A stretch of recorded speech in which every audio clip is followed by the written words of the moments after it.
যদি অন্যায় সবার ক্ষেত্রে করতো যে ঠিক আছে সরকার করছে না, রাষ্ট্র করছে না, আমরা করছি, তাহলে একটা কথা ছিল।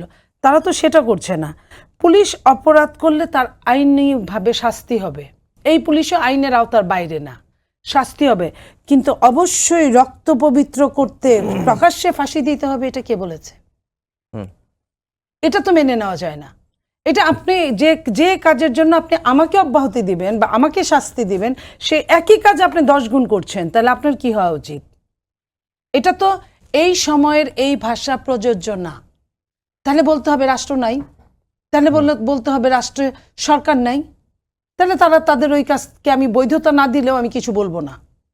কিন্তু যেহেতু তাদের দেওয়া মতোই রাষ্ট্র চলছে, তারা এটার সাথে বিরোধিতা করছে না চরমভাবে, তাহলে রাষ্ট্র যদি চলে থাকে তাহলে রাষ্ট্রের নগণ্যতম হ্যান্ডসকে কেন তারা এই ধরনের কথা বলবে? রাষ্ট্র কোন দিকে যাচ্ছে? তাদেরকে এইসব কাজে নিয়োগ করা হয়েছে। আপনার রংপুরে একটা কেমন অবস্থা হলো তাদের এই মারামারির ইস্যু নিয়ে, আমরা দেখলাম যে ওইখানে সেনাবাহিনীর ঊর্ধ্বতন কর্তৃপক্ষ তাদেরকে বুঝিয়ে সিরিয়াস বলল যে যেই অপরাধী হোক আমরা কাউকেই ক্ষমা করব না।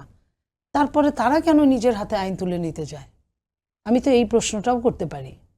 আমার যদি পুলিশকে তারা বলতো, পুলিশ কি করে সেটা দেখতো, সবসময় ওয়ারেন্ট থাকলেই তাকে অ্যারেস্ট করতে হবে এমন না।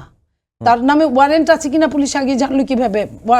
আসামি তো হাজার হাজার মানুষের নাম দেওয়া হয়েছে প্রত্যেকটা থানায়, তো তাকে সেভ করার জন্য এটা কেন বললো?